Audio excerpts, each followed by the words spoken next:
अस्सलाम वालेकुम। हिल star TV के साथ मैं हूं आसिफ शौकत अब्बासी। आज हमारे साथ मौजूद हैं राजगान अफगोड़ा गली से मारूफ और अरबल अजीज शख्सियत डॉक्टर राजा शफीक सरवर साहब के फरजान मरहूम राजा शफीक सरवर साहब जो साबिक सूबाई वजीर थे, उनके हकीकी भतीजे भी हैं। आज जानते हैं, आज बहुत ही अहम खबर आज की कि राजा अतीक सरवर साहब जो मुस्लिम लीग नून पंजाब के सीनियर नायब सदर से थे, 40 साल से मुस्लिम लीग नून के साथ थे, आज उन्हें प्रेस कॉन्फ्रेंस करके अचानक जो है जो मुस्लिम लीग नून पंजाब का ओहदा था वो छोड़ दिया। जानते हैं उनका ओहदा छोड़ने का मकसद क्या? अस्सलाम वालेकुम। अस्सलाम वालेकुम आसिफ भाई, कैसे हैं आप? अल्लाह का फजल। फाज भाई, क्या वजह है, इतने पुराने मुस्लिम लीग नून के दरीना रुकन थे, एकदम इन्होंने प्रेस कॉन्फ्रेंस करके जो ओहदा छोड़ दिया, इसके पीछे वजह क्या है? आसिफ भाई, जब तक तो आपको पता है 40 साल से ये पार्टी मियां नवाज शरीफ साहब और मियां शहबाज शरीफ साहब चला रहे थे, दो भाइयों के हाथ में था, और कुछ मैच्योर सियासतदान शायद खान अब्बासी साहब जैसे और राजा शफीक सरवर साहब जैसे इस इलाके में मौजूद थे, और बाकी भी जो तमाम इलाकों में जो आपकी क़यादत थी जो मियां नवाज शरीफ को मशवरे देती थी, वो एक मैच्योर किस्म के पॉलिटिकल बैकग्राउंड से थे।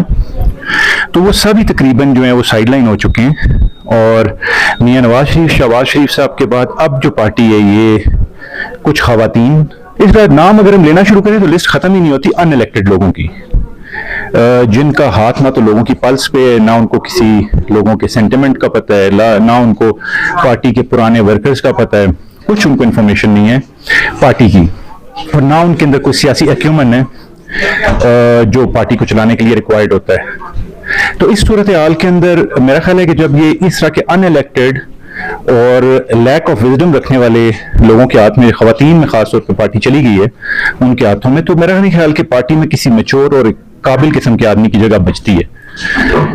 अतीक सरवर साहब ने पार्टी का ओहदा तो छोड़ा है, लेकिन आज भी मुस्लिम लीग नून का हिस्सा है, क्योंकि उनकी सारी जिंदगी 40 साल से मुस्लिम लीग नून के साथ ही गुजरी है, और आफ्टर 40 इयर्स ऑफ सर्विस उनकी किसी और पार्टी में जगह इतनी खास बनती भी नहीं है शायद, लेकिन उन्होंने पार्टी का ओहदा इसलिए छोड़ दिया क्योंकि अब मेरा ख्याल है पार्टी में उनकी सर्विसेज या तो रिक्वायर्ड नहीं है, और अगर रिक्वायर्ड भी हैं तो उसका एहसास जो पार्टी की अब की खवातीन की आदत है उनको इसका है नहीं, इसलिए हमारी जगह बनती नहीं है पार्टी की। तो आगे से राजगान अफगोड़ा गली क्या इस पार्टी के साथ मुंसलिक रहेंगे या नहीं? फिलहाल तो मुंसलिक हैं इंशाल्लाह, लेकिन आगे का लाएमल जो है राजा अतीक सरवर साहब तय करेंगे, क्योंकि पूरे खानदान ने A to Z जितने भी हमारे खानदान के लोग हैं उन तमाम लोगों ने अतीक सरवर साहब को अपना कायद चुना है खानदान का, और राजा अतीक सरवर साहब जो फैसला करेंगे, खा पार्टी में रहने का करते हैं, खा पार्टी छोड़ने का करते हैं, खा कोई और पार्टी ज्वाइन करने का करते हैं, ये फैसला सिर्फ एक शख्स का होगा, वो राजा अतीक सरवर साहब हैं, और हम सब उसके ऊपर लबैक करेंगे इंशाल्लाह। राजगान अफगोड़ा गली के साथ जो लोगों की उम्मीदें वाबस्ता है,